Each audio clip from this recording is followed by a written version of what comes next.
Ils ont vu l'enfant Jésus et la nuit du jour où il devrait retourner, le Seigneur s'est révélé par les moyens évidemment des songes en leur donnant un avertissement de ne pas retourner auprès de l'Hérode. Et si vous lisez dans Matthieu, toujours dans Matthieu chapitre 2, le verset 13, la Bible nous dit Joseph, lui aussi, il avait reçu un songe au cours duquel un ange lui apparut et lui dit Joseph, prends l'enfant Jésus et ta femme, fuis en Égypte, car Hérode cherchera à faire périr l'enfant. Très ravi de vous savoir très nombreux en train de nous suivre maintenant partout à travers le monde. Il est temps pour vous de suivre votre émission Le Langage de Dieu. Émission Le Langage de Dieu, c'est une émission qui vous apprend à écouter Dieu dans tous ses langages. À la présentation, c'est votre humble serviteur, le prophète Jephté Moalou, qui est pasteur responsable du centre évangélique Vie Éternelle. Il est également écrivain, auteur de différents ouvrages qui traitent sur les songes, notamment les livres Secrets de l'interprétation des songes. Aujourd'hui, pendant quelques minutes, nous allons étudier sur un sujet très bien, un sujet qui va beaucoup vous aider. Notre thème est la double problématique des songes. Et bien avant de parler de ce sujet, j'aimerais ici énumérer quelques définitions du mot songe. Et partant de la définition étymologique, aussi bien la définition dynamique. Et s'il faudrait donner la définition étymologique du mot songe, nous dirons, comme tout mot français, le mot songe nous vient de l'hébreu, du grec et du latin. De l'hébreu, kalom, on écrit shalom, on lit kalom, qui signifie littéralement rêve ordinaire ou songe prophétique.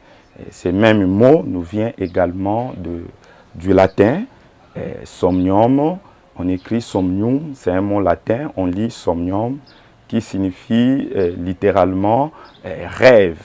Le mot rêve signifie une série d'images incohérentes qui se présentent dans l'esprit de l'homme durant ou pendant le sommeil. C'est exactement comme un film qui aurait été mal monté. Et le même mot somnium est probablement tiré d'une divinité romaine, de la divinité romaine Somnius. Parce que selon la traduction, les Romains et les Grecs auraient célébré la même divinité sous différentes appellations. Celui que les Romains pouvaient appeler Somnius, les Grecs les a appelés du nom de Hypnos. Il était le dieu du sommeil. Donc, quand on dit le mot rêve nous vient du latin somnium. Donc, le mot somnium est probablement relatif à la divinité romaine du sommeil appelée Somnius. Ça, c'est selon le panthéon romain et la mythologie grecque. Le même mot songe nous vient également du grec ancien oneiros. Le terme oneiros nous donne la famille de mots français onirique, onirologue, onirologie. Voilà pourquoi, en lieu et place de dire le monde des songes, on dira plutôt l'univers onirique. Et en lieu et place de dire celui-ci enseigne sur les songes, on dira plutôt c'est un neurologue. Voilà en gros la définition étymologique du mot songe. Si nous pouvons aller plus loin pour donner la définition dynamique du mot songe, le mot songe signifie une expression imagée de l'âme. Grégoire de Nice, dans son étude sur les rôles des facteurs physiologiques dans le développement de l'imagerie onirique, il a mis en évidence, après Aristote, que le songe peut fournir des révélations sur la personnalité du dormeur ainsi que ses principales tendances. C'est-à-dire, si quelqu'un fait un songe, à partir de ce songe, vous pouvez avoir connaissance de ce qu'il est en train de penser. vous pouvez connaître la pensée d'une personne par le biais de ces songes. Voilà pourquoi je voudrais marteler, insister pour vous qui êtes en train de nous suivre. Si vous faites un songe, il ne faut pas avoir l'habitude de dire vos songes à tout le monde. Pourquoi? Parce que au travers de tes songes, quelqu'un peut connaître tes pensées, quelqu'un peut connaître tes désirs, quelqu'un peut connaître tes souhaits. Si c'est une bonne personne, elle pourra peut-être vous aider. Mais si c'est une mauvaise personne, elle pourra tout de suite vous combattre. Et voilà, ça c'est selon la première définition dynamique du mot songe. Autre définition dynamique du mot songe, le songe est une voie royale qui mène à l'inconscient ou au subconscient de l'homme. Là, nous voyons beaucoup plus la définition de Sigmund Freud. Freud était le père de la psychanalyse. Il a essayé de donner son point de vue par rapport au rêve. Il dit pour lui, le rêve est une voie royale qui mène à l'inconscient ou au subconscient de l'homme. Vous savez, l'homme, de par sa nature, il a des choses qu'il peut dire avec beaucoup de facilité. Il a des choses qu'il peut dire, mais avec beaucoup de difficultés. Mais il y a des choses que l'homme ne pourra jamais dire. Pourquoi? Parce que ça touche à sa personnalité. Et des choses que l'homme peut te les dire facilement, les choses que l'homme peut dire avec beaucoup de difficultés, les choses que l'homme ne pourra jamais te les dire. Pourquoi?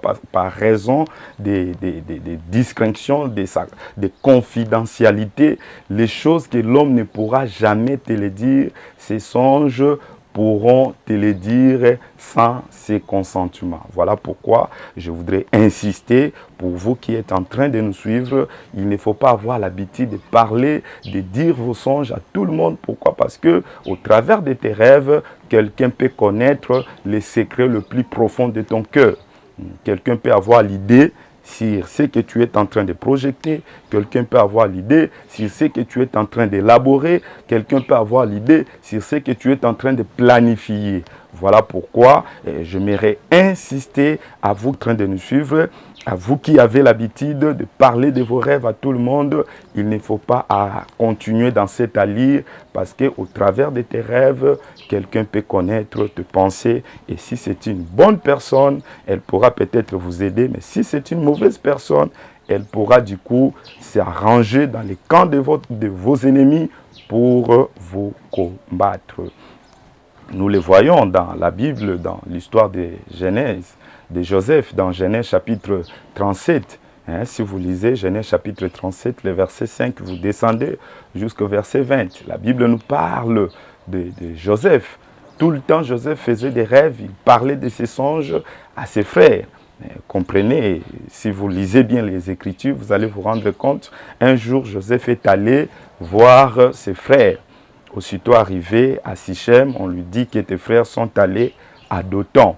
C'est pendant que Joseph allait vers ses frères, la Bible dit, les frères de Joseph l'ont vu de loin. Écoute ce qu'ils ont dit. Ils ont dit, voici les faiseurs de songes qui arrivent, tuons-les et nous verrons ce que deviendraient ces songes. Ils ont voulu tuer leurs propres frères.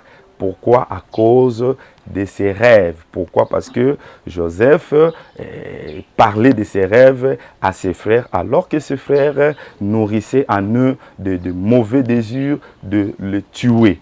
Voyez? Donc, si nous voulons vivre en paix, nous devons cultiver en nous ce qu'on appelle la discrétion. Il ne faut pas avoir l'habitude de parler de tes rêves à n'importe qui. Si nous pouvons continuer avec la définition dynamique du mot rêve, le mot rêve ou songe signifie, c'est un langage que Dieu utilise pour parler aux hommes sans tenir compte de leur distinction. Voilà, s'il faudrait donner autre définition du mot songe, le mot songe peut signifier, c'est un langage que Dieu utilise pour parler aux hommes sans tenir compte de leurs différences. Par exemple, si vous lisez dans Matthieu chapitre 2, le verset 12, et Matthieu chapitre 2, le verset 13, vous allez vous rendre compte, dans le verset 2, chapitre 2, verset 12, la Bible nous parle de songes des mages. La Bible dit que les mages étaient divinement avertis par les songes de ne plus retourner auprès de l'Hérode. Pourquoi? Parce que Hérode voulait avoir de mages des informations exactes sur l'enfant Jésus pour aller l'adorer, en quelque sorte pour aller le décapiter. Voyez, la Bible nous dit, quand le mage était arrivé auprès de Joseph, ils ont vu l'enfant Jésus et la nuit du jour où il devrait retourner, le Seigneur s'est révélé par les moyens, évidemment, des songes, en leur donnant un avertissement de ne pas retourner auprès de l'Hérode. Et si vous lisez dans Matthieu, toujours dans Matthieu chapitre 2, le verset 13, la Bible nous dit, Joseph, lui aussi, il avait reçu un songe au cours duquel un ange lui apparut et lui dit, Joseph, prends l'enfant Jésus et ta femme, fuis en Égypte, car Hérode cherchera à faire périr l'enfant. Vous allez vous rendre compte que le même Dieu qui s'est révélé par le moyen des songes aux mages, il est le même Dieu qui s'est révélé évidemment à Joseph. Alors que si vous lisez dans Matthieu chapitre 1er, le verset 19, la Bible dit Joseph était un homme du bien. Là, selon la version Louis II, mais si vous lisez dans la version d'Arby, il est écrit Joseph étant juste. Donc, lui qui était juste, il a eu un songe et le mage qui ne connaissait même pas Dieu, parce que le mage venait de l'Orient, ils étaient venus de l'Orient. Ils étaient des gens qui n'adoraient pas l'Éternel, qui ne connaissaient pas Dieu parce qu'ils étaient des astrologues. Le mage, d'ailleurs, le mot mage, c'est le mot qui nous donne les termes magiciens aujourd'hui. Donc, c'était des occultistes, en quelque sorte. Pourquoi? Parce que le mage, selon les dictionnaires, ce sont des gens qui étudient la science occulte. Donc, même les gens qui ne connaissaient pas Dieu, Dieu s'est révélé par le biais des songes, il les a tous parlé, sans tenir compte de leurs différences. Ils n'étaient pas tous juifs. Joseph était juif, les mages n'étaient pas des juifs.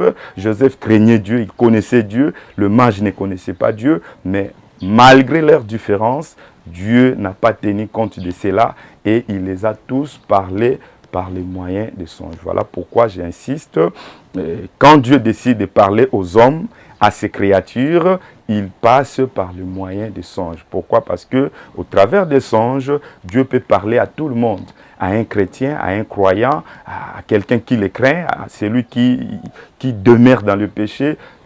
Par le biais des songes, Dieu parle à tout le monde. Voilà pourquoi nous avons dit que les songes est un langage que Dieu utilise pour parler aux hommes sans tenir compte de leurs différences. Voilà le paix que Dieu voulait que nous puissions partager pendant quelques minutes.